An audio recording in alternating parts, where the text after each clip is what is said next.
for 7 years or 8 years when the 71 war took place. And 71 war was so scary that even in our primary school where we were studying, they took us to Malaysian ground to teach us how to avoid in case of bomb attack. You have to go in the gutter and sleep, and also we were all scared. If any plane comes, you go into the gutter and sleep so that the bomb will not happen. See, that was the kind of scare created. And we were trained also to hold a gun also. Here in Malaysian, but even for 7-year, 8-year-old they were teaching. Because that was the scare in the whole country. Okay, so we all have grown up with that kind of mindset about 71 war. But when we have somebody who has gone, captured Pakistan, gone inside that and come back from there, so it is the best thing we can have here to speak his experiences. That's why we have called him today. So let us give him a big hand. There are quite a few great things about Colonel. Colonel himself is an engineer. So most of us are engineers. So Colonel himself is an engineer.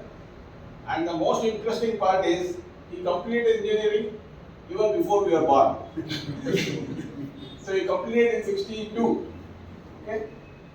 61 or 62? 62 he completed. And he was always adventurous. There was a Pune flood. If you can just search Pune flood during 60s, you will find that thousands of people died. But Colonel was a very good swimmer. He saved hundreds of people, got a governor medal at that time as an engineering student. Okay? So it is not that he just joined army by chance.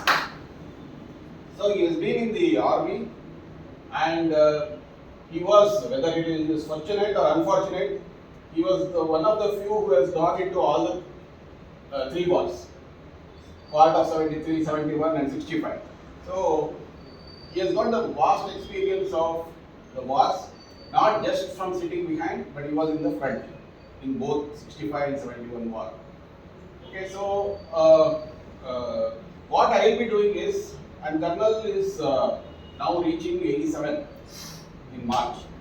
Okay, but his memory is fantastic. If I ask him any question, he can cite everything from his memory. That is a God's gift. Okay, so his mother was alive till 100. So they were all, that genes is always strong. So she was also cooking at the age of 100 also. So that is the genes he comes from. So what I will be doing this time is that I will be moderating, asking him some questions, which I have already discussed with him. So based on that, he will speak. Okay, and I don't want any of you to also ask questions now in between, because I am asking because to prompt him only. Okay, so don't think that you have to also ask questions and ask him. The question and answer we can have it at the end.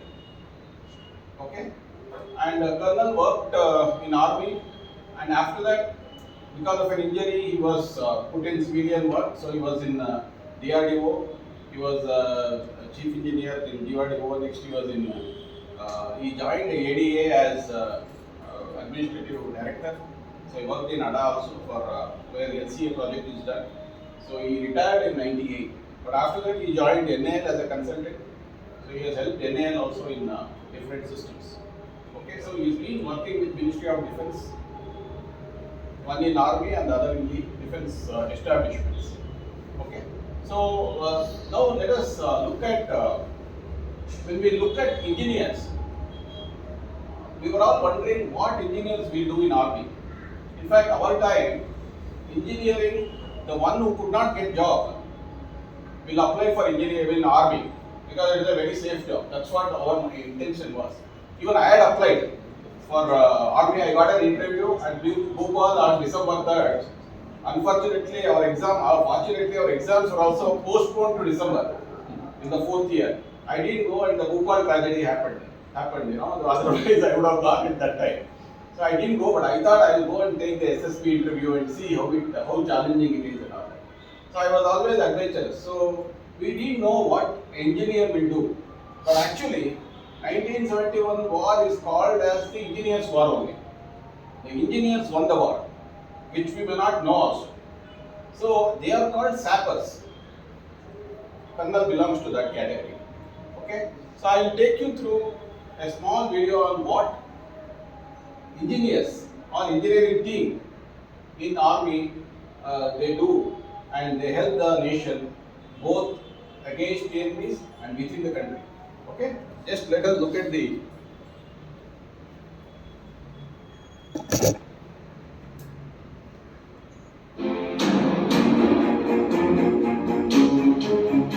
I walk first into the battle. I step last out of it. I make the way. I join the gaps. I clear all obstacles. I forge through apocalypse. I build and create. I fear no terrain. I provide comfort. I have a long history of valor. I'm omnipresent. I am a sapper.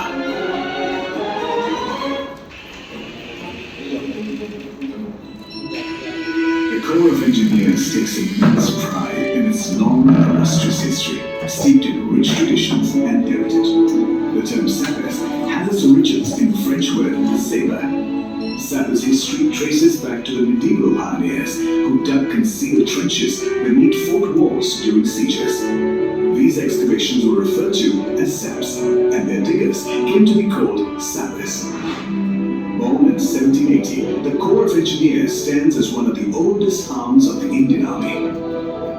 The Madras Sappers Group was the first to be raised under the Madras Presidency, followed by the Bengal and Bombay Sappers Groups, which were further merged in 1947 to create the Corps of Engineers. The Sappers possess a unique distinction of having served in every war India has fought. And Sir, now actually, before we start, can you tell briefly about 1965 and 71 wars, the trigger points and where it started, just in few lines. Okay. First, I want to clarify one or two things. One is, I'm an engineer, though initially they are called sappers and miners, before the term engineer was introduced. Because we sap the energy of the enemy. That is, we operate behind the enemy line, cut off the communication line, cut off the railway lines, cut off the bridges, cut off the roads, do all destructive works. So that's why we sap the energy of the enemy. That's why we are called sappers. Second thing I want to clarify is miners. That obviously everybody knows that we do mines, various type of mines. We are trained on that and we lay various type of mines. That's why we are called sappers and miners. But as the technology improved, we are now taken into qualified engineers, and because the technology is improved, we are called Corps of Engineers. And Corps of Engineers has got three branches. One is the Madras Engineering Group, which is near the also, you all know about it. Second is the Bombay Engineering Group, which is in Karki, Maharashtra. Third is the Bengal Engineering Group, which is in Roorkee. So these are the three basic engineering groups. But the oldest sappers or miners are the Madras Engineering Group, which I belong to. Now regarding the 65 war. 65 war, as you are aware, started in August 65 and ended on 23rd September 65. How the war started was, when the Pakistanis came to know, we got a bashing in 62 Chinese war. Of course, we are all aware of it. We lost very badly in Chinese war, and Indian Army was in a doldrum. So the Pakistani people thought 65 we should attack Kashmir, and that is the right time. Because Indian Army has not developed well, so we can easily attack and take over the Kashmir. So what they did was, they attacked, they brought all their forces. Initially they started with the injecting some forces, both in civilian dress as well as in the army, started infiltrating into the Pakistani area, into the Indian area, in Kashmir sector. That time, impending the war, engineers were moved to the border areas. I was from 5 Engineer Regiment at Nagrota, where I was posted, and immediately, Nagrota is about 8 to 9 kilometers from Jammu. It is on the way to Srinagar. So we were first to move to the border areas, and we were told to defend the defended locality. That means we are supposed to lay lower entanglement and mines. So we were busy on those things. Then, in addition, India also, certain portions, India attacked. Most of the portions on Kashmir border, we were defending it. Certain areas we entered, like Sialkot and all, we entered inside. Now, our general thought, now the Pakistan moved entire forces to the Kashmir sector, so they thought we will attack on the Lahore side. So Lahore side was the weakest side, and we attacked Lahore, and right went almost up to the Lahore. Air Force took place. Air Force did a wonderful job in Lahore. Also, a lot of naval ships were knocked out. Our naval ship also took part in the operation, and almost we were about to capture Lahore. That time, what happened? Americans. No, that you can come later. 71 you trigger, you tell me. Then we go to that will come to the later. Little bit of this. Americans supported the, as you all know, Americans supported the Pakistan. So Americans and the British, they supported Pakistan, and they moved their fleet. When they moved the fleet, Russians came to our aid, and Russians moved their ships, and then Americans backed out. That is all. And second thing is, Americans were scared that we may capture Lahore, and they also captured that we are holding on to the defense sector, we may move into the forward area. So what Americans thought was better to broker a peace, and we have destroyed a lot of Pakistani tanks. So Americans said we will broker for peace. So peace was established on 23rd September 1965. That is about the 65 war. Now coming to 71 war, I am telling very shortly about the 65 war. I am not telling elaborately about 65 war. 71 war, what happened? You all know, East Pakistan is also a sore point for Pakistan. So under Mujibur Rahman, he was the leader. He started liberation movement. He wanted East Pakistan to be separated out of Pakistan and wanted an independent East Pakistan called Bangladesh. So when Pakistan came to know about this movement, Pakistan crushed the liberation movement, and they almost killed about 30,000 people, and about millions of refugees rushed into India, because that is the only nearest border is India. So they rushed to India. So Indira Gandhi thought that that time 71 Indira Gandhi was there. Indira Gandhi said, millions of refugees come to India, what can we do? So she said, she asked the army to help the liberation forces of Mujibur Rahman. They are called Muktibahinis. And so Indian troops were indirectly helping the East Pakistan for liberation. Seeing this, Americans thought that since we have moved our troops here, they will attack from the western side. So they, Pakistan, with the help of the Americans and Iran supplied arms and ammunition, attacked on the western sector, that is the Western Kashmir. Then what happened? We expected that, so we had a very good defense in the western sector. In addition, we also started attacking up to Sialkot. And East Pakistan, we started attacking. What happened on 20th of October? What happened? We surrounded the East Pakistan force. They were under General Niazi. There were about 90,000 troops were there.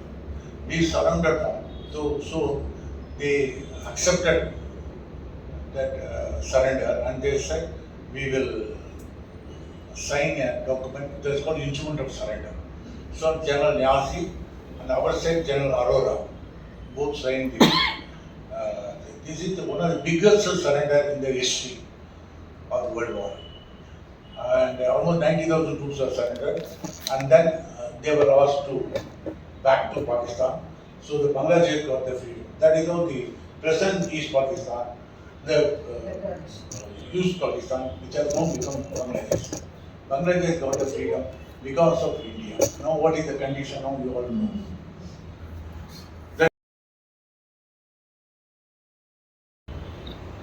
Very interesting. So, two victories also. So, we'll come to the victories later.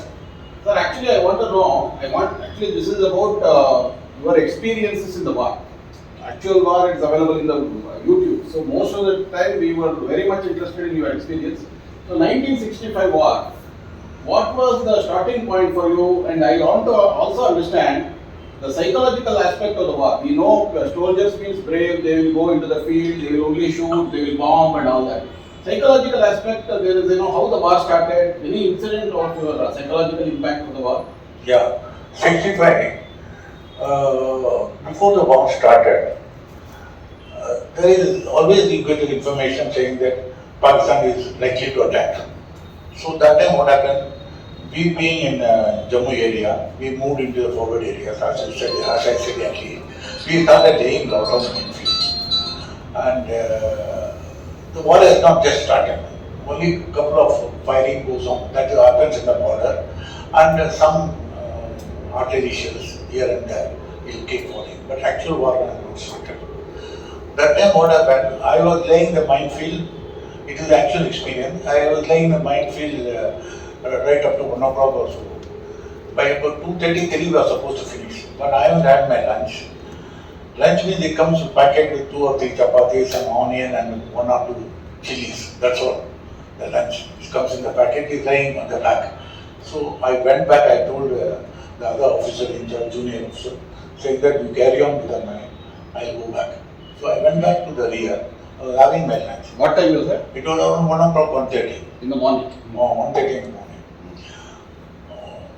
What happened? Suddenly, I heard a commotion. I said, what happened? Joshua came running. He was completely wet. And he doesn't know what he's just looking black. Then I asked him what happened. All died, sir. That's all he said. He doesn't open his mouth.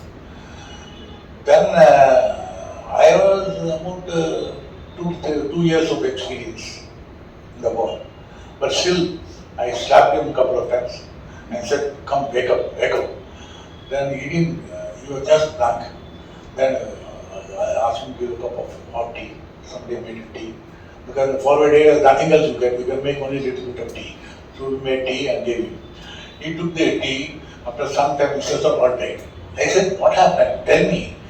Then after some time, he said, sir, the enemy has attacked us. They called the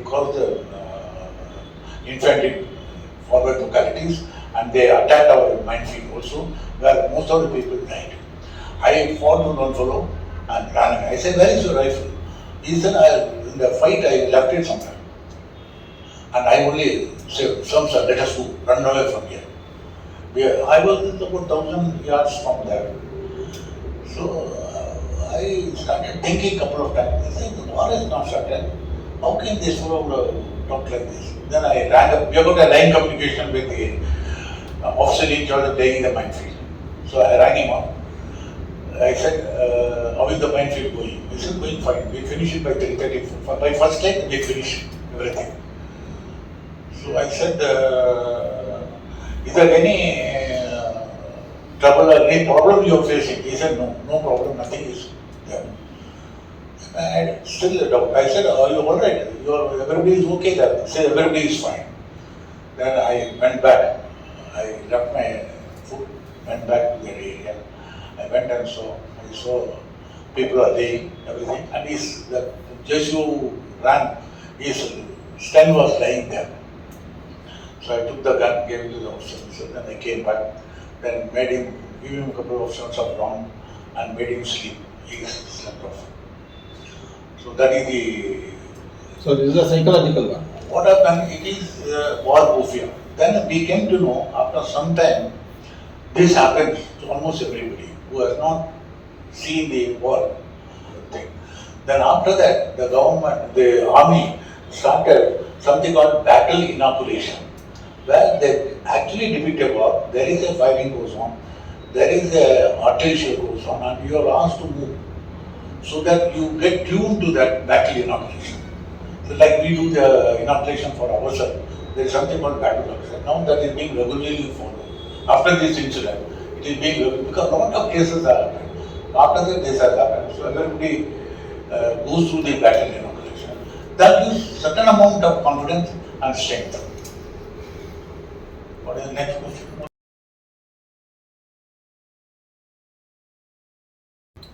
So actually one of the interesting aspect here is that most of the operations has to happen in the midnight. They have to finish everything by 4 o'clock. Because 4 o'clock the sun rises, the enemy will attack. Okay, but nowadays the technology is improved. When Colonel was there, the technology was not so advanced. There were no night flying missions.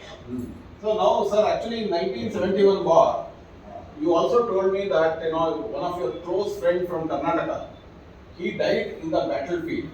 And that affected you also psychologically. Can you brief that? Yeah, there was a friend of mine.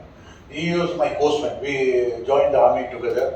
He is from Karnataka. We became friends only in the Indian Military Academy Dehradun.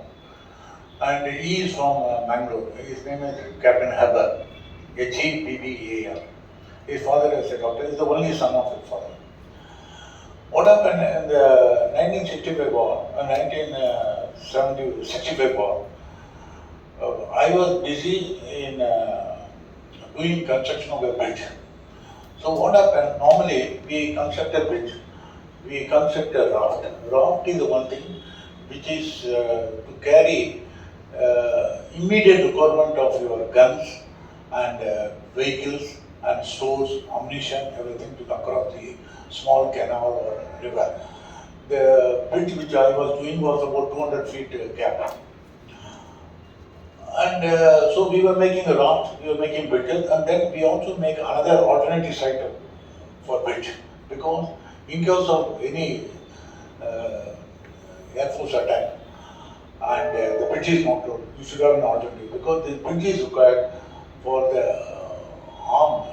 When the attack goes on, the tanks have to go and support them, and heavy guns have to move, and shells, certain medium machine guns have to go across. Ammunition have to be taken to the other side. So across the river. So what we do, we make small rafts of different capacity, like class 18, class 12, class 9, like that. And we ferry it across the river. By then the bridge takes about 5 to 6 hours. So we were laying the bridges. What happened? All the bridging equipment were brought from different places. We have got something called Indo-Pak. From there, the bridging equipment comes. And Captain Epper was in charge of bringing all these equipments. And what happened? We didn't have sufficient drivers at the time. So what happened? We had sufficient trucks also, 65. So we had employed some of the civilian trucks, load our military equipment, and brought it to the forward area. They come into the forward area, immediately they are supposed to be unloaded and camouflaged. Otherwise, it was already getting sunlight. It was about 4:30 or so. The enemy aircraft will start coming. So he was trying to camouflage each and every vehicle. By the time one odd enemy aircraft had come by that way, and they completed the mission. Wherever they have to drop the bombs and all, they have finished it, and they were returning back. When they saw a huge convoy of vehicles near the site, then they found okay. this is the best target. Whatever the target they have got, so what they done, they opened the machine gun. That is, they got something called a staffing. So they do the staffing. In that 2-3 vehicles got burnt, and Heber was standing there. It went through him, and he was struck and he died on the spot. And I got the message. I was about 1,000 meters or so away from there. I ran, saw he's almost dying. So what can we do? There are, of course, stretcher bearers are there. There is a forward medical post is there. They will take care of it. By the time I got a message from my boss saying that you are left your bridging site, you are forget about him. Go back to the site. That is more important because morning tanks have to pass through. Otherwise, a lot of people will be killed. Immediately I ran back. Of course, I was terribly upset, depressed because he was my comrade, he was my close friend, and we joined together in the army. It was only about just 2 years service. He died. And I felt very bad, and I went back to the site, then got into the war mode, started working on it, and we started laying the bridge. By first day, the tanks are gone across the bridge.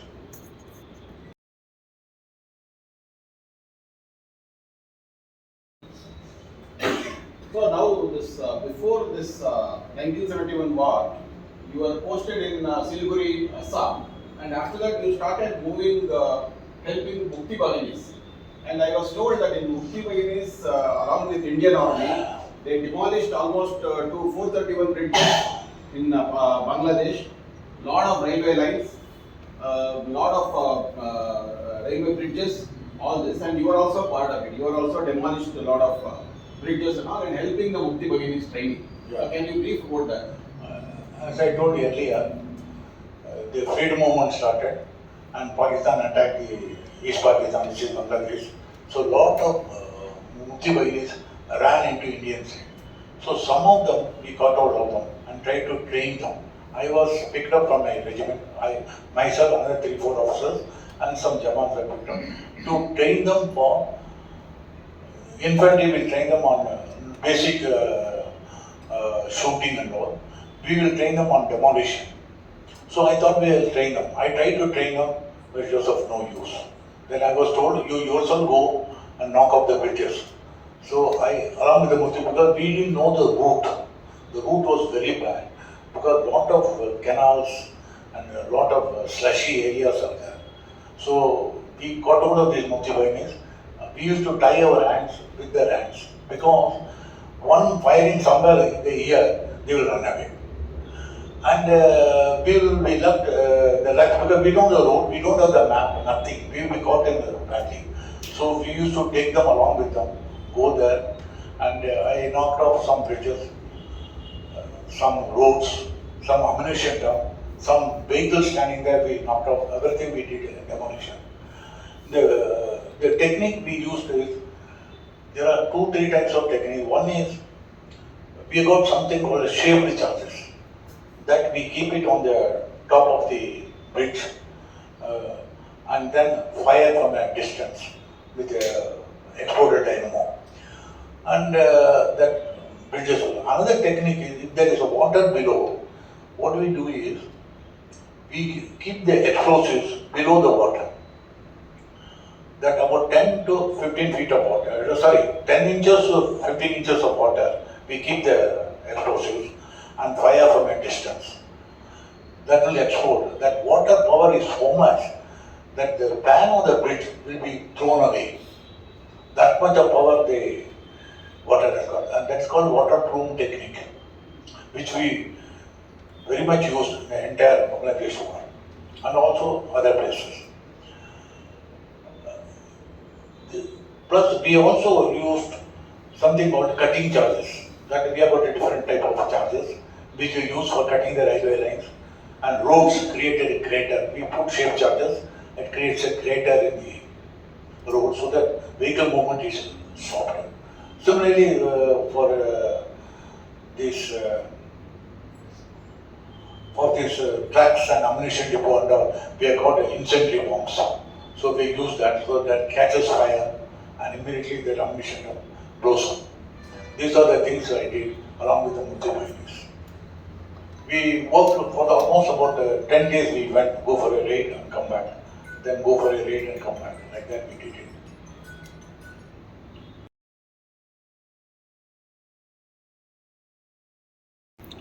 Actually, this training for demolishing of bridge or entering into enemy territory and all that, I am told the commandos will do, and you are also trained in commando. But before I start with commando, I have an interesting question which I forgot to ask you. Like, what is the nature of Pakistani Army compared to Indian Army, and how I believe they are more crooked?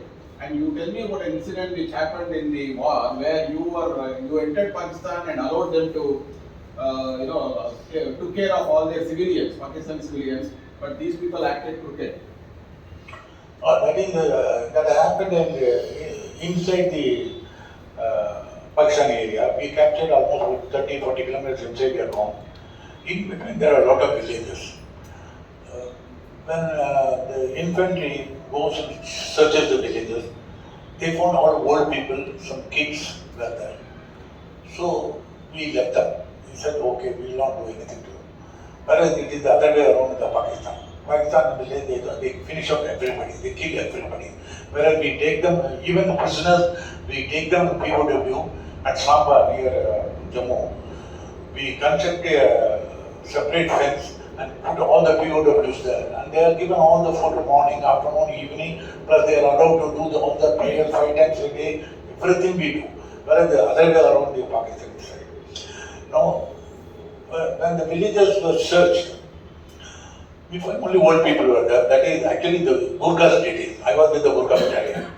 I didn't search it, Gurkhas did it. When Gurkhas did everything, the Gurkhas officer came and told the CEO, sir, only old people are there. We didn't want to do anything. Okay. Then night or 1 o'clock, 1:30, normally the lunch comes around. This is during the operation. What is going on? 1 o'clock, 1:30, after about 4-5 days of war, first time we were getting some hot food. That is getting hot food which we heated up and separated everything. Rice and onion and that's all, nothing much comes.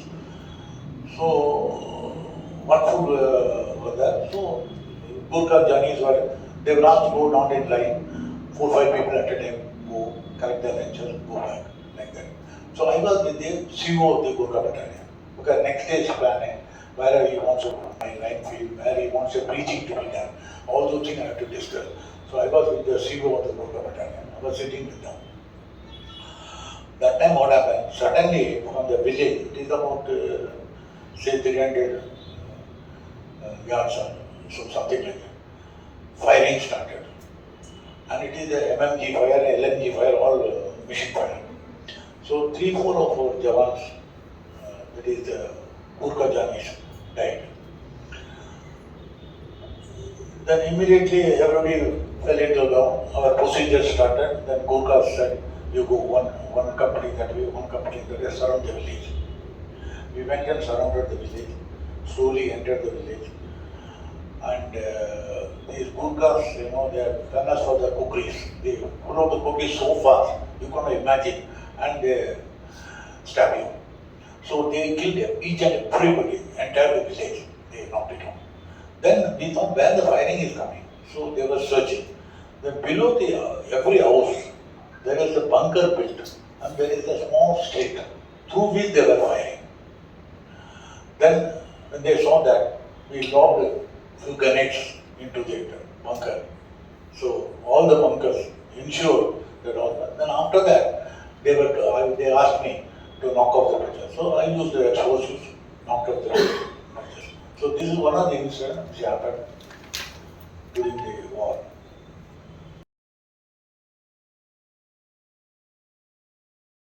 That CO was, unnecessarily CO was punished because he didn't serve the village properly. He could have checked it, he could have done it, and after that he was gone, checked everything thorough.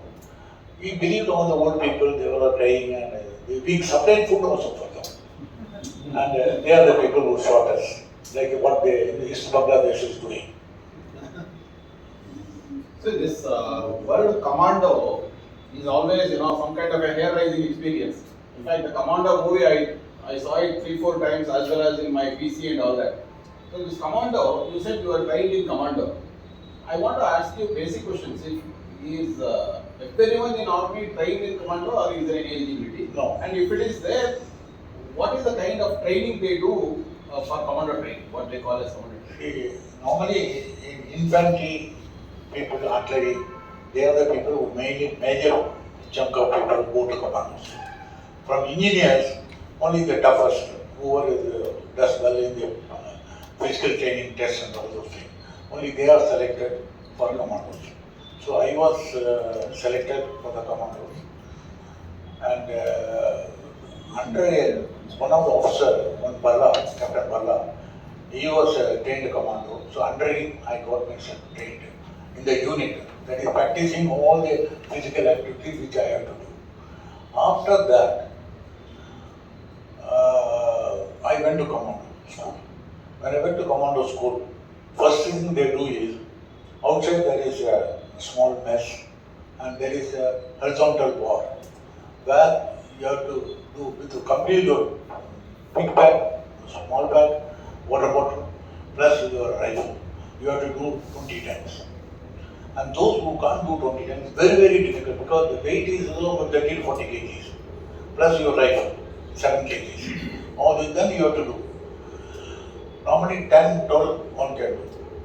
So, today almost every week, then we keep on doing exercise and do it. Then 3 days they give you a chance to do this. If you do this only, you can enter into the commando school. So we did it. Finally, I also got to the second day also I did it. We all went into the commando school. Once you go to the commando school, first thing they say is there is no time for your breakfast, lunch or dinner. And second thing, what time you go, you have to go on raid or something, that is all different time. Morning 6 o'clock you are up, you are on a PT parade. It is about 1 hour PT. After 1 hour of PT, then 10 miles of run. Every day it is a regular feature. After that you come back, have some lunch, breakfast, good breakfast. So you have a breakfast. Then classes started. That is, the classes start on shooting, unarmed combat, and knife throwing. Then how to live off the land. That is, if you are put in a jungle, how do you live off the land? That is various roots water. You have to cut it and suck it. And similarly, you have got certain leaves which you can eat. Then you can also do this off the land means there is you can catch rabbits, eat. Otherwise, the snakes are there. Snakes are very good for food. What they do is you cut off 6 inches from the end, 6 inches from the tail, cut off, peel it out, take out the inside, then eat it. That is the way. That is how to survive off the land. So these are the techniques they teach you for almost 3-4 days. Various techniques they teach you, and how to trap small animals, how to trap rabbits, like that. So you learn all these things. Then, in addition to it, after that, almost first to 15-20 days, you go for route march. Route march is almost 30 kilometers in the jungle. I was trained in Mao jungle. So you go in the jungle 30 kilometers and come back. This is the route march. Strengthen your body. After about 15-16 days, after 15-16 days, then you are sent independently for a target. You are told 20 kilometers from here or 18 kilometers from here through the jungle. There is a petrol dump is there, or also ammunition dump is there, or a vehicle is there which is carrying ammunition. You have to go off this vehicle. So what you do is, always commando never operates alone. Commando is always called mate, commando mate. So we two people go along. We got a compass, we got a map. The jungle is very, very difficult to do map reading, but still we manage to go in the village, go and go off that ammunition or whatever it is. There somebody will be standing there. We go and report there. They will say, how do you blow? We tell them how to blow. because we are taught how to blow out with explosives. Then we come back. But what they do is, after 1 or 2 trips, then what they do is they put another team to ambush it. That means you cannot take a normal beaten track. You have to go through the jungle, hiding where bushes and go. Because the other team will try to catch you, then they get the point. So we have to go very carefully in the night, go across and come back. After that it is reverse. You do 2-3 trips, then you are on the ambushing side, the other team will go. Like that you are trained. In ambushment, what they do, they come and attack you. The minute they come in front of you, that means you are surrendered. There is a referee with them. He will say, now you are caught. That's all. That means you are sent back. So this is how the commando operates. Then in addition, commando training, you have to cross across the road, crawling. It is about 30 feet to 40 feet height. The towers are built and you crawl across. Monkey crawling. We call it monkey crawling. And with big pack and small pack, water bottle and rifle. Everything is complete and you go across the thing. This is the one which is very tough. But you have to train, your arms are quite strong, so you are able to cross it. After this training, then they teach you about demolition, mining, all those things, which I already knew being an engineer officer. But other infantry officers, they have to learn mining, breaching, demolition, everything. All demolition techniques they teach you. And the last day, that is the day you are commissioned as a commando. You all the battle dress, you crawl across, come to the center of the pool. It is about 40 to 50 feet height. From there you say, you shout, I come, number so commando, permit to drop. You shout. And when you are at that height, with so much of crawling and then center you come, your voice will not come. So that fellow who is allowing you to jump, he said, I not heard you. So unless you start shouting at the top of the voice, you have to gain strength to shout at the top of the voice. You shout at the top of the voice. Finally when he says, I heard you, then he fires a shot. When he fires a shot, you go into the pool. And then with the weight you are taken inside, then you slowly crawl upon, come out. By the time people in the side also there to help you. They pull you out and take you out because you got a lot of weight on your body. With the water, it becomes more. So that is one of the last training in command. Okay, thank you, sir. You can have water. I'll show the video.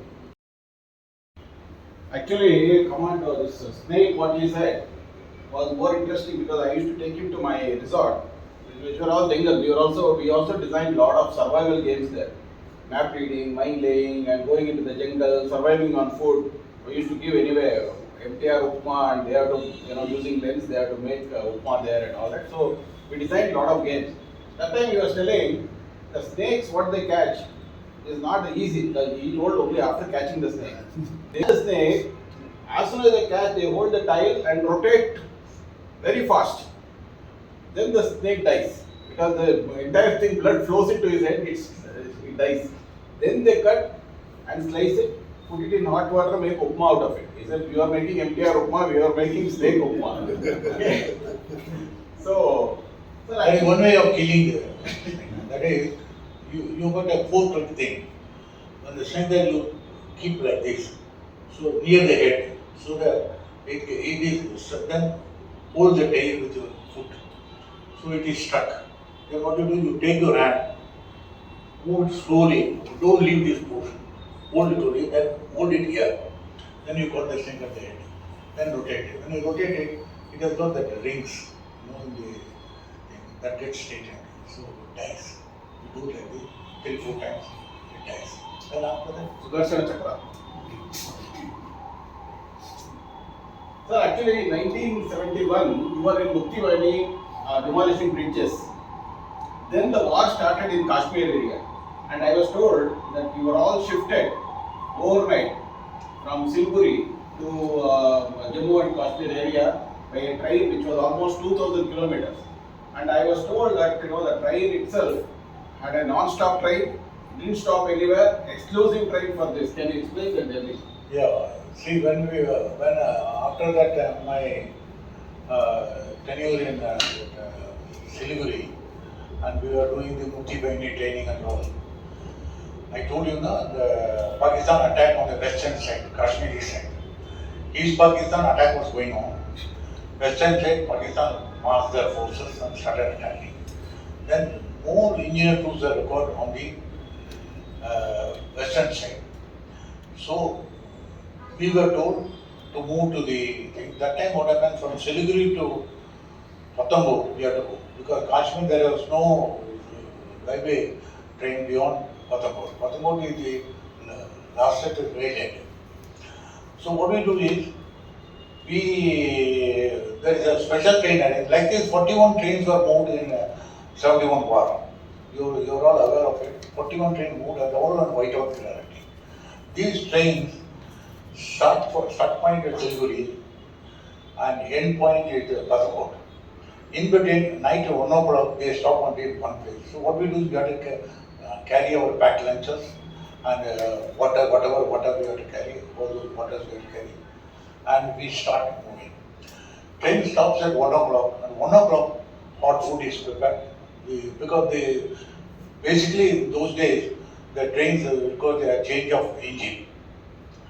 So steam engine those days or diesel engine, they have to be changed. So it cannot run complete 3,000 kilometers. So they change the engine somewhere in between. When we go there, our food is prepared. And during this journey, we have got line communication with our own system of line communication with all the compartments, placed up to the engine. One or two of our Jawans always stay in the engine. And there are guards, wherever the train stops, immediately guards jump out and they are ready, guarding their train. It is a practice, even at night also they will do that.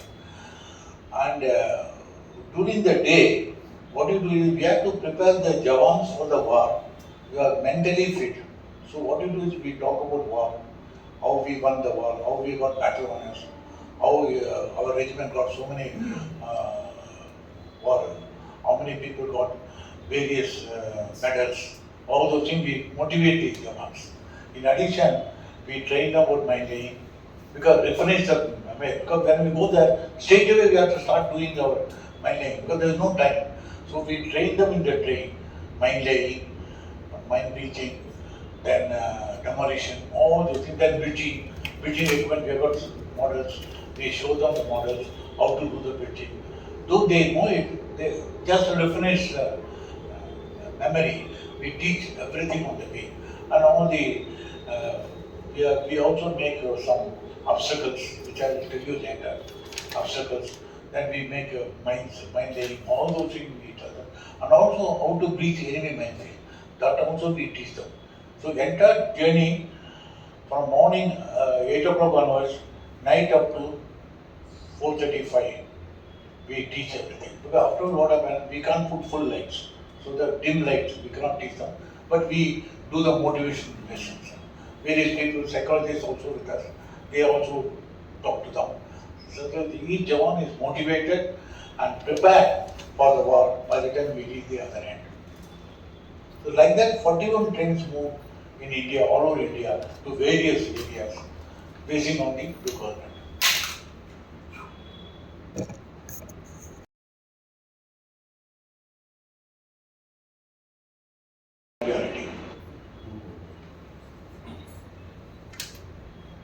Now let us come to the war. Actually, your role. You said you will have to lie. First of all, you will have to identify enemy's mines. You have to lay fresh mines, and while coming back, you have to take out the mine. Also, whatever you light, that we will discuss later. So, can you tell briefly about what is mine? What are the different types of mines? How careful you have to lay? How do you mark it in such a way that when you come back, you recognize? So, you also got some mines also to show. So, can you do that now? Regarding the mine laying, we have got basically, there are two types of basically basic minefield. One is the protective minefield, second is a defensive minefield. Protective minefield is we lay mines in front of the forward trenches. That is, we call it defended locality. So in front of this we lay mines. Because mines are always all the minefields are always here. Again shows the right. So again, the person who is coming behind, he takes the mines, lays the mines. Similarly, you go here, lays the mines. Like that, various places mines are laid. Like that, 3 rows are laid, or 2 rows are laid, 5 rows are laid. That is how the mines are laid. So, clear now? Yes, sir.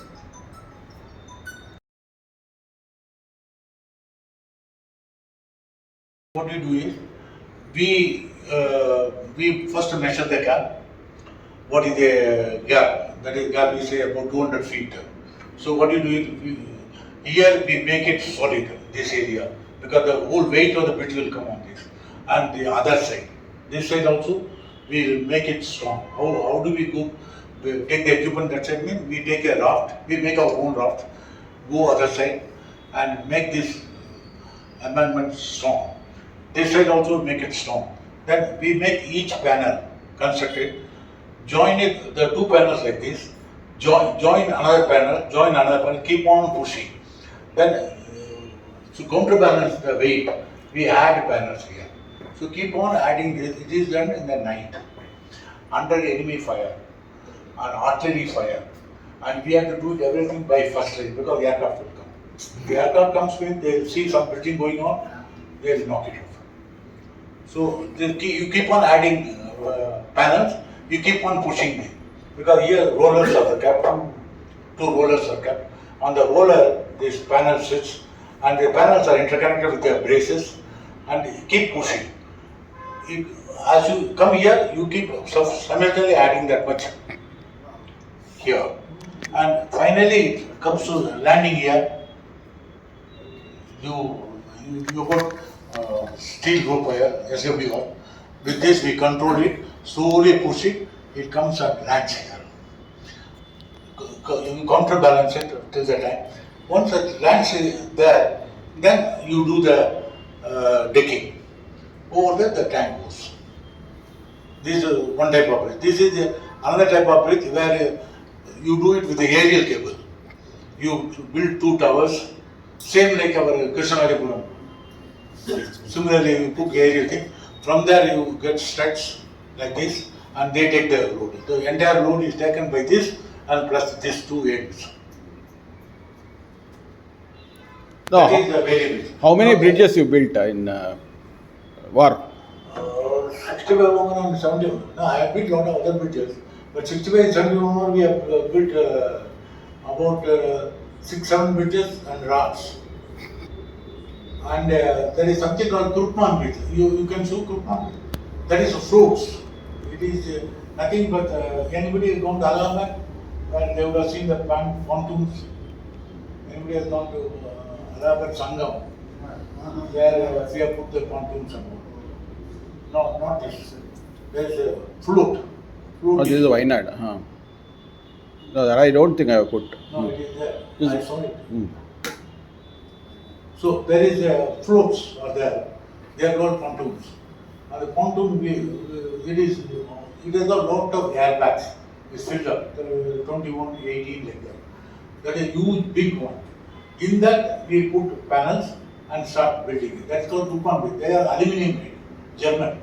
Kurkman bridge is a German made, aluminum made. It's slightly like.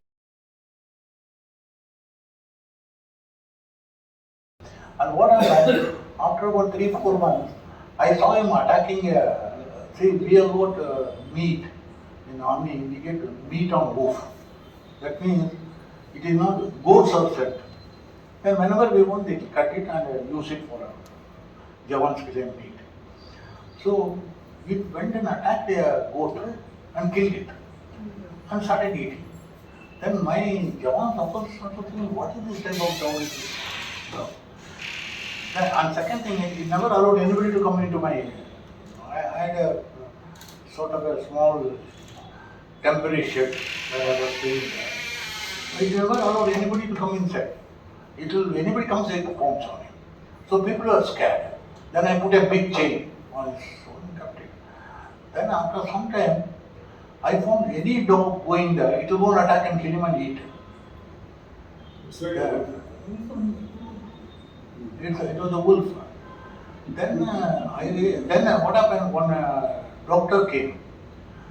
I told him. Then he said, "It is not a dog, right? It is a wolf. I think you have brought a wrong thing." then what happened? I went to Kohima. I took the photograph of this, and yesterday they asked me to see the teeth. So they took a photograph of that. Then I went to Kohima. I asked the veterinary doctor there because that is the only the veterinary doctors are available. I went and showed him. He said, "You are wearing a wolf." What a mistake that it was. I tell you. Then he said, "You must take anti-rabies injection." You are wearing a wolf, you are with him. I got scared. I said, "Okay, I'll take the anti-rabies injection, but I have to get rid of this fellow." Then I requested one of the helicopter pilots. He said, "I will take you there, drop you there. You take him, go inside, leave him and come back, get into the helicopter, we'll fly off." Okay. Then after about 4 or 5 months, I went with the helicopter, went to that area, jungle, deep jungle area, where we made a helipad. I got down, took this fellow out. After some time I left him. He ran. Then I ran back, got into the helicopter and came back. That was a good story. I had a photograph of that, but no, I don't have. Okay, so now 1965 and 71, both the wars we won. So how these wars ended and what was the post-war work for you? 65 war, almost the same type of job I did. What we did was, after 71 war, we went right up to South Coast. We laid a lot of minefields. After the war is over, we were asked to clear the entire area. That is, we went into the Pakistani area. We got about 40 kilometers inside Pakistani area. So they said, "You must clear and give a certificate saying that there is no mine in this area." So we stayed almost 4 to 5 months in that area, clearing all the minefield. That's why I told you we had about 5 to 6% of casualties. A lot of people died. Second thing is, there were tall trees of 80 to 100 years old, and they are all tall chinar and sesame, like these very tall trees. And they said these trees were used for observation towers, where the enemy used to sit there and watch. So they said, knock off all the trees. So we used the cutting jobs. We didn't have the saw or nothing. So we used cutting jobs, knocked off the trees. Then what we done is, the lot of that entire area is basmati rice, entire area. So that basmati rice, the government gave it to civil agencies to harvest the entire commodity and take back truck. Government had some understanding, JNK government some understanding, they did like that. But those 4 or 5 days when we were living there, we were living off the land. We were having rice, we were having sugarcane. That area we captured some this sugarcane that mill. So we used the sugarcane juice. Whatever was available there on the ground, we used that. And a lot of people, the chicken farms were there. So almost every Jawan had chicken every day. We enjoyed it and we were living off the land. Building bunkers and all that. Then after the war is over, we thought this is the right time. We strengthen our borders and with bunkers, anti-tank trenches. So we were asked to come back. We means some of us come back, and I did all the bunkers. We did about 200 pillboxes, bunkers, command posts, like that, all along the edge. Below that, in front of it, we made anti-tank ditches, so that in case enemy rushes in, the tank gets stuck there. Because the anti-tank is one particular angle you have to make and do that. You can see the photographs. These are the bunkers. Below this is the anti-tank ditches. So the enemy tanks cannot come, it will get stuck there. And second thing, we made some flooding arrangements. That is, we made a reservoir And the Chenab River is there. So we diverted the water to the Chenab River, to the reservoir. From reservoir, whenever we want, we flood the area. Once you flood the area, it is all fertile field. So when you flood the area, all vehicles, anything comes there gets stuck. So that is one way of stopping enemy tanks and the movements there. That is why we did that flooding area. That I did it, and we got the drag lines means which you take out scoops there. What is it one? That we got it from Punjab government. They supplied about 100 drag lines. So we made almost about 150 kilometers. We made anti-air and bunkers. I don't know whether the bunkers are still there, but all the bunkers were made on that border. Actually, they captured a lot of tanks. This is one video of showing there's Pakistani tanks and vehicles are all seized. And it was an exhibition for all the localites. So you can see the symbol. One is there on the road airport. Pakistan.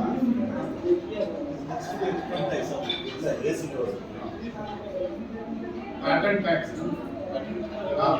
Supplied by Americans. M60. Himalayan border. That is on the way to Kailash.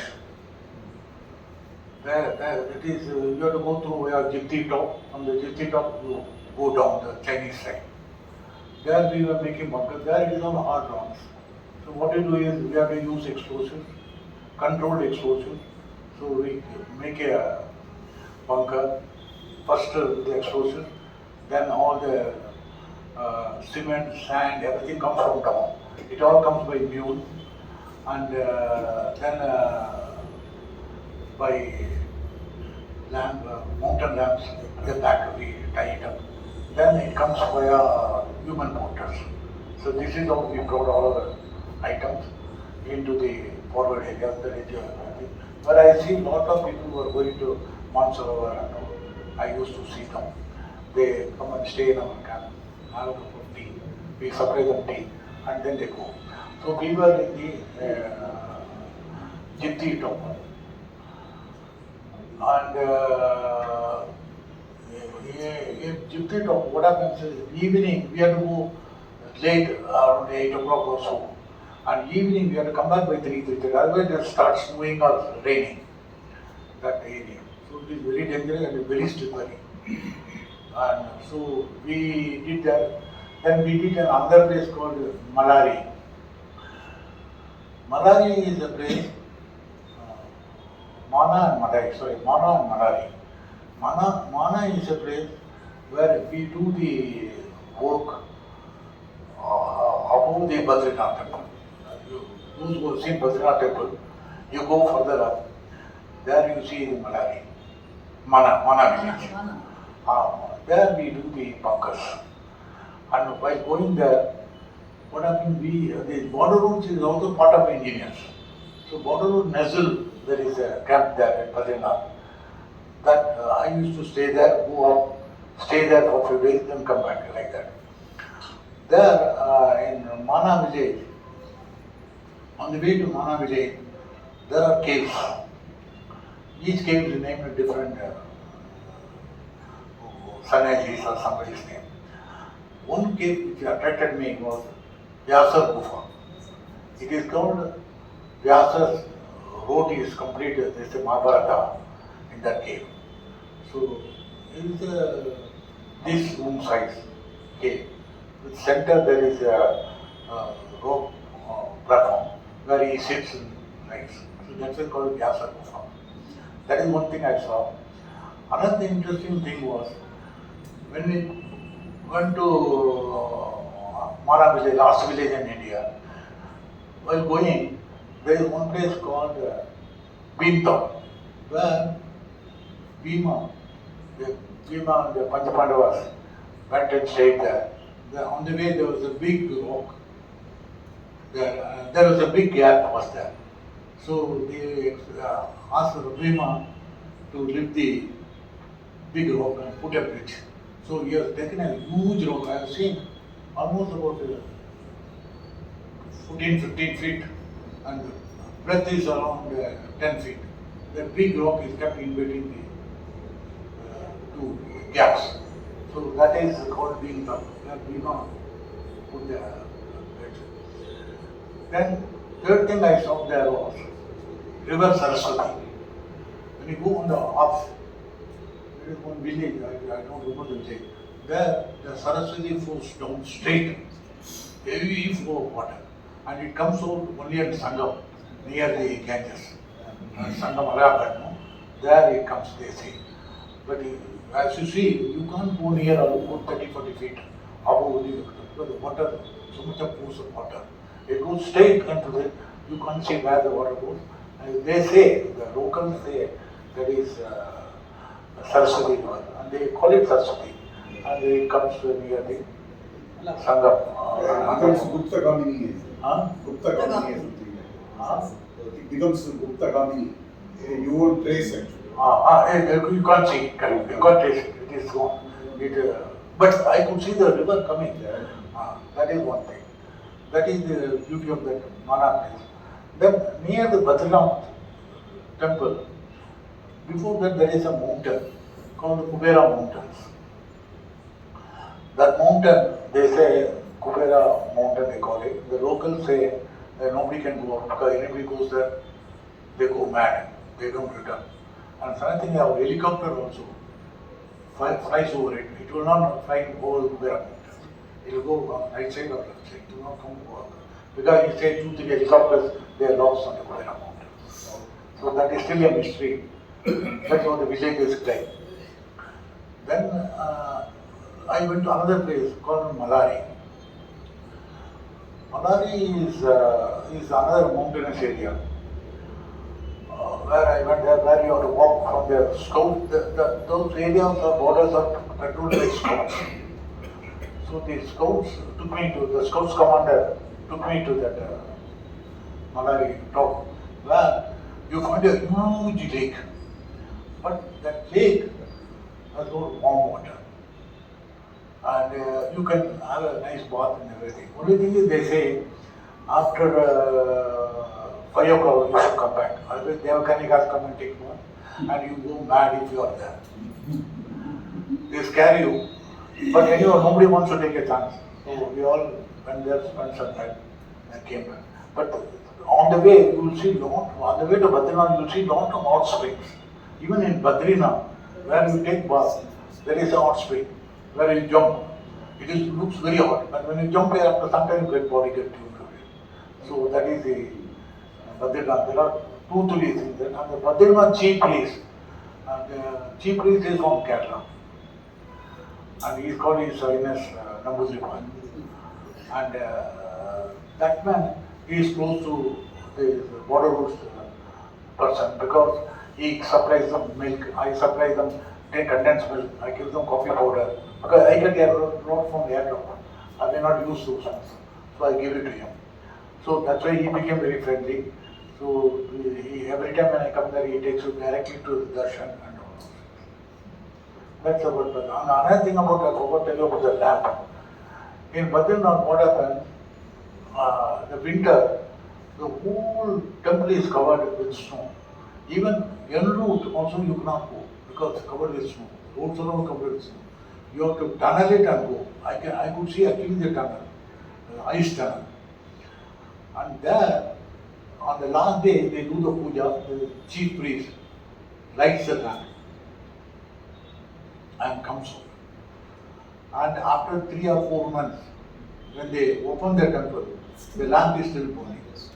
That is the one thing, mystery, which people say. I myself saw the lamp burning, but nobody could understand how it happened. Because the first, the temple opening, the man who is in charge of the road, there is border roads officer, plus this chief priest, both go together.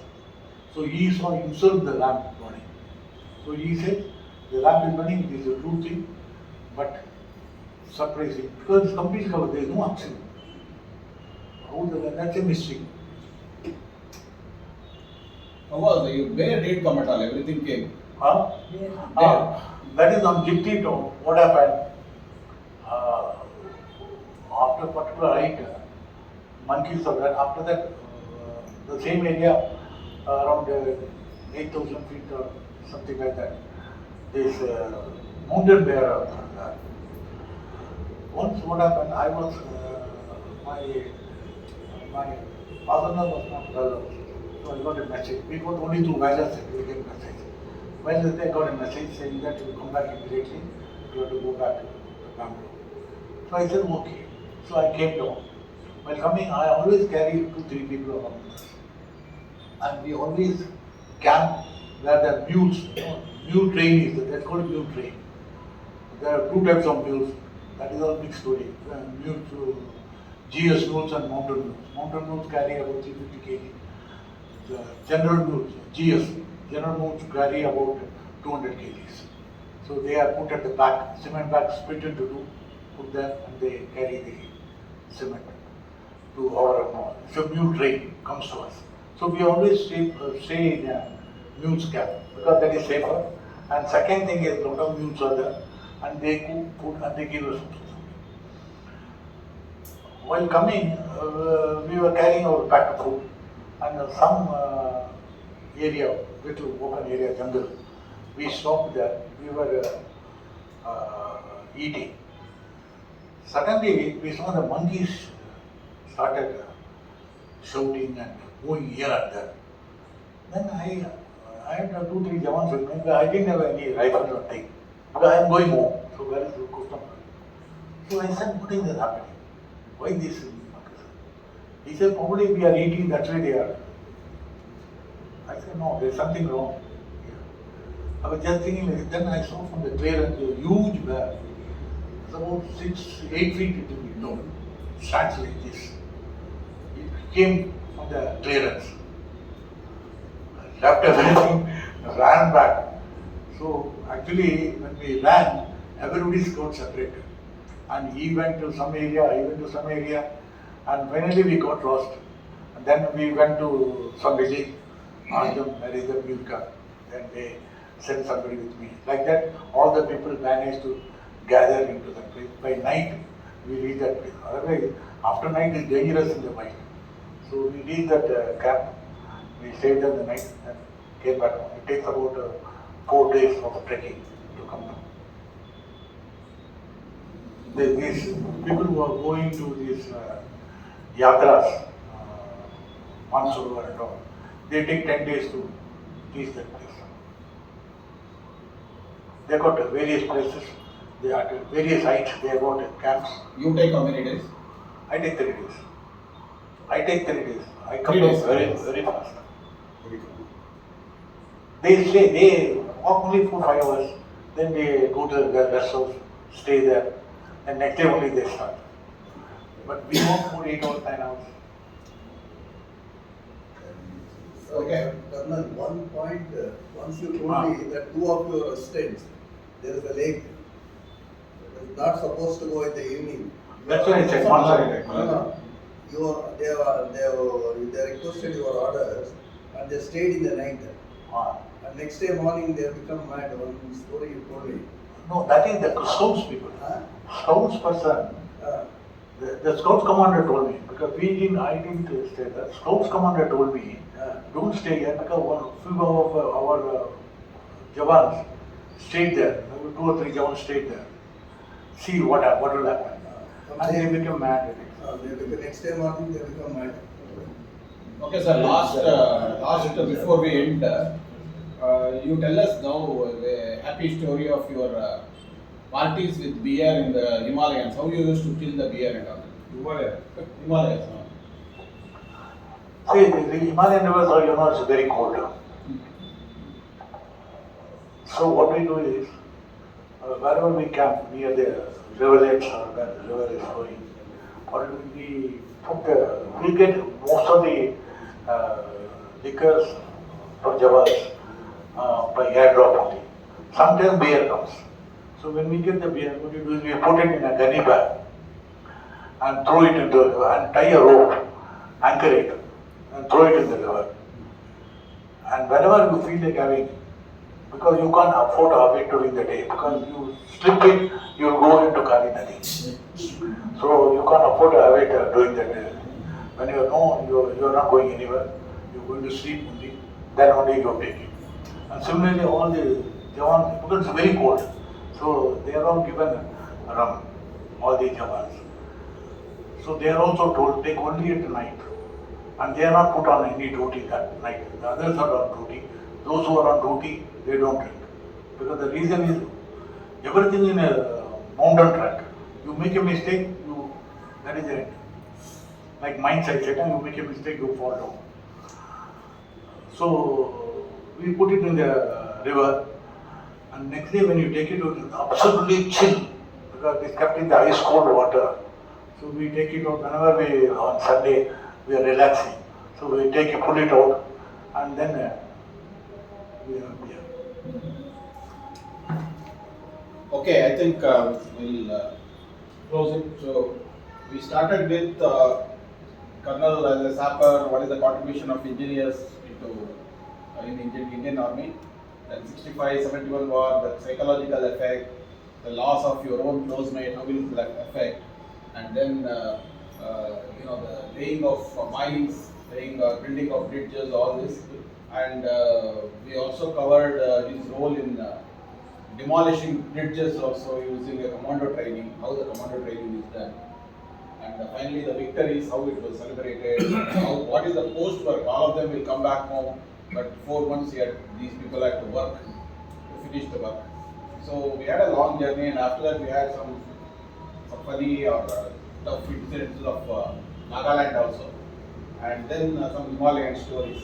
So this is a summary of small, short experience of Colonel. So this lecture can go on forever, but I told him we'll condense it only to this for 1 hour talk. So I hope all of you like it. If you have any specific questions for a short while, you can ask. Question. Yes, please. Actually, you're telling in the jungle all these soldiers learn so many wild animals and behave with them. Where? In the jungles they go. Commando training. Commando training. Is it also covered? The wildlife, animal defense. Yeah. We are not supposed to kill any wild animals. That's what. There's a jungle they before going itself, they tell what are the type of animals available in the jungle on your area, and how do you protect yourself? How do you protect your I think Venkat is not required. How do you protect yourself? That is the one. And second thing is don't harm any animal. Though we are given a rifle with live cartridges, we can shoot, we can do everything, but we don't shoot. We don't shoot.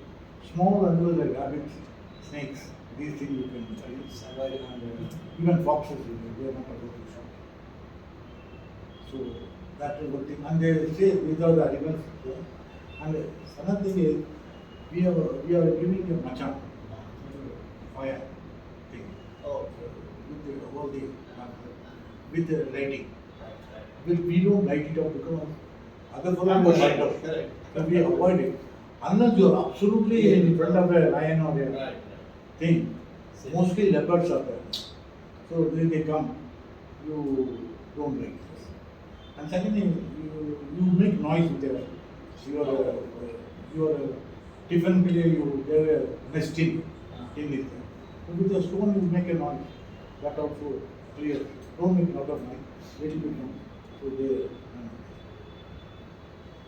normally you go with 2 people, unless you arm them. Elephants are not that much. Leopards are there, and some tigers, very few tigers. But a lot of wolves are there. This thing is very nuisance.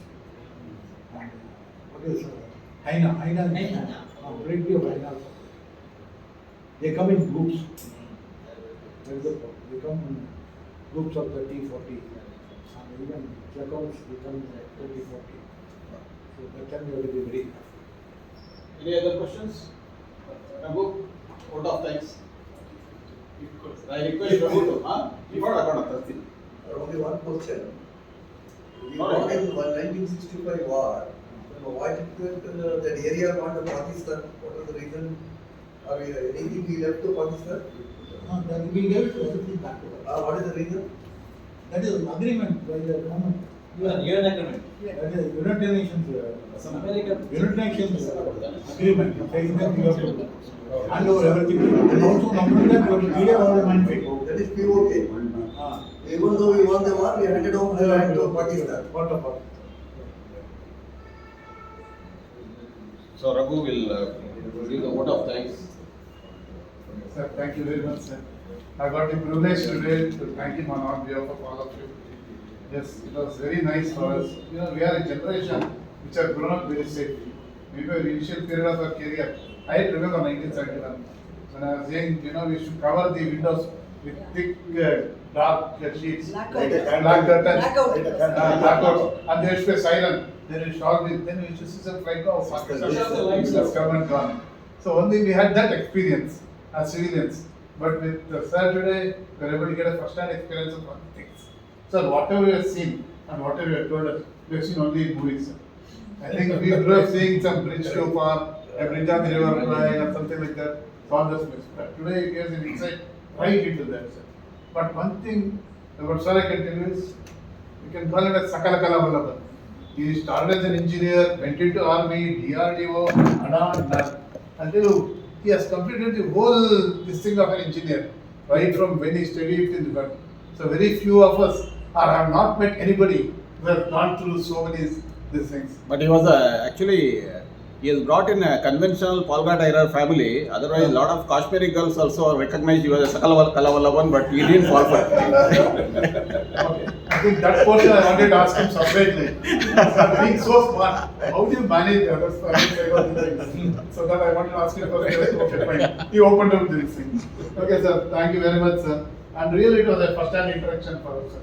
Till now, I never interacted with anybody so closely. Maybe I am from HL, maybe some airmen and other things I interacted, but an army person telling us this was really great, sir. But one thing which is about what you told, psychological warfare. So back in operation, that's something first time I think I heard. Maybe some people have heard it, but I heard it for the first time, and it was great, sir. And one more thing, was human face of Indian Army. So because whatever we are our face when we go to enemy. Human face of India. That's really very nice to listen, sir. I don't know, sir, whether it is because of our human face we are in this situation.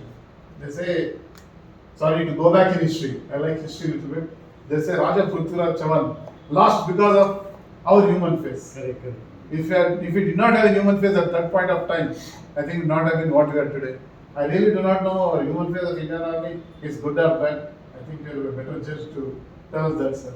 Okay, sir, you took us through commando training, and one thing I really like this is you people are both the creators and also the destroyers. Correct. You build bridges, you put everything. That will end of the day you also go and destroy that. We destroy enemy. You destroy You put mines in the enemy area, and while coming back, you'll remove that mines. And while removing the mines, you some more casualties than while putting the mines. They laying the mines.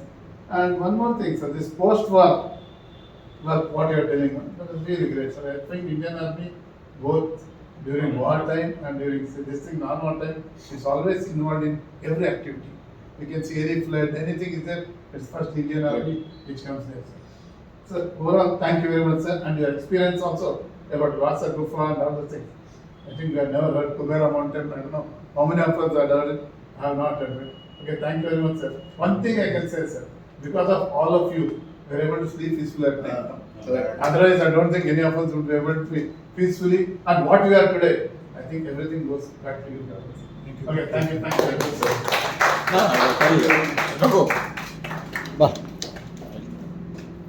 So let us all thank Colonel. So Prasanna will give the special gift to Colonel. So it is his sponsor. So any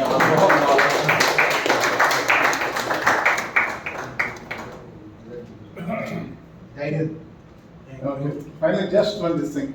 I forgot to thank Venkat. I don't know, thanking Venkat will be like thanking ourselves. I don't know. But thank Venkat for organizing this kind No, no, that's given not- exposure to these kind of things. I don't know whether thanking you is the thanking ourselves for the. Don't say that we supplied LCA, Correct, but correct. aircraft magnetometer from ISRO. Yes, correct, correct. So let us Also made, after Saturday. close this. So 4 January is the next session, we'll finalize the speaker. Correct. I want all of you, our group, BC group, to put Summary. feedback in the group, not in our team thing. Madam also will make a summary, so that also we'll post in the group. I like what- Any interesting photograph you put in the main group rather than in our spot. Okay, so I thank all of you for having taken the time and coming here. And so please make a committed effort to come to all the sessions. Like Andaman. Okay, we will take it forward from here. Thank you very much. No disturbance.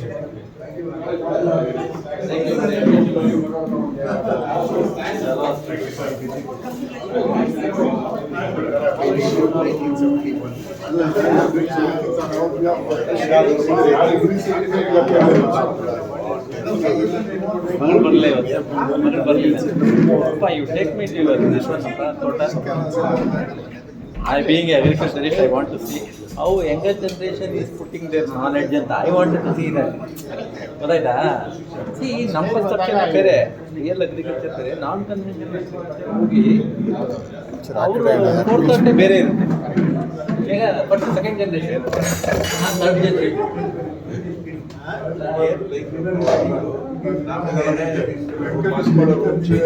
ಜೀವನ ಹಾಳಾಗೋಯ್ತು ಅನ್ಬಿಡ್ತೀವಿ.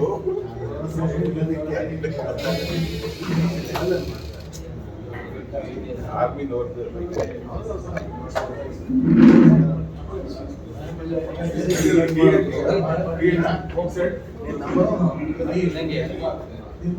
Next another 1 month.